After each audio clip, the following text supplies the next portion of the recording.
Hey, what's up? So, I've had a couple recent consultation calls with prospective clients, and one of the biggest red flags that I'm looking for, or not looking for, but I get when I'm talking to people, is when they tell me they're not motivated. And you might be thinking, well, why would anyone need a coach or trainer? Like, they need that for motivation. And the truth is, you can't outsource motivation. You can't depend on somebody else to give you something like motivation or discipline that you have to literally create and find for yourself.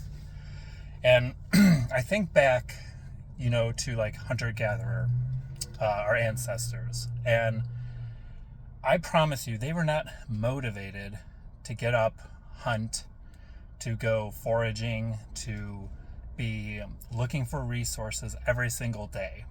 But their livelihood, their literal survival depended on them doing these things regardless of whether or not they wanted to.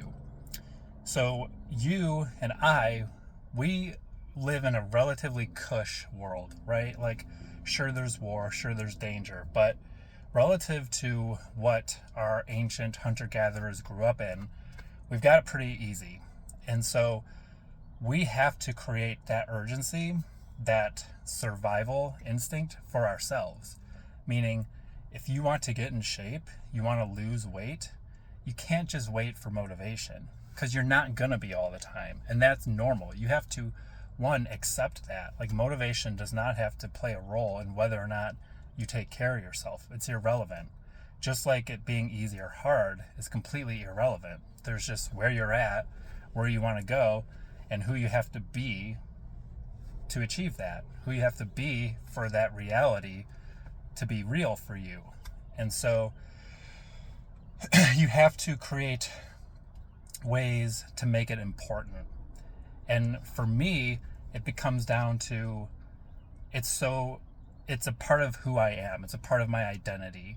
And to not go for this run today that I didn't want to do threatens my survival, my identity. Because when your reputation or your identity or how you perceive yourself, when that's threatened, that's basically threatening your survival in this modern world. And so you have to just start raising your standards for yourself. If you're not exercising and you're not eating healthy most of the time and you're not moving your body, it has nothing to do with motivation. It has everything to do with what you view as acceptable and how you're willing to perceive yourself and how you're willing to let others perceive you. And you have to look at yourself and decide, like, is that a life I want to live? Like, you're born, the clock starts ticking, and we're all gonna die. Like, I don't mean that to sound cryptic. I literally just mean that, like, death is our greatest reminder. Like, we're not here that long. And so how do you want to be remembered? How do you want to perceive yourself when you look in the mirror? How do you want to, when you're laying in bed at night and you're reflecting on your day, how do you want to feel about it? Doesn't mean you're going to be perfect all the time. That's the dichotomy in all of this. That's the polarity. Like, you strive for excellence and also just accept you're not going to be excellent most of the time. And so, but that's what life is about. It's about that pursuit of just growth, evolution. And here's the thing too. Your discomfort comes from denying that. Your discomfort comes from not doing what you know you should be doing. And not even should be doing, just being your best self. Because you can do whatever you want. It really doesn't matter to me or anybody else, really. Like, we're all living in our own world. But as a human being, I believe we're here to learn, to grow, and to help others do those things as well. And so the best way to do that for others is to do that with yourself. So hopefully this resonates, and hopefully you take something from this.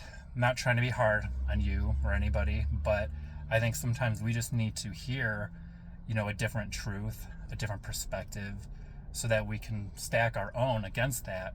And it's really just about taking what's useful. So hopefully there's something useful here. And let me know what you think.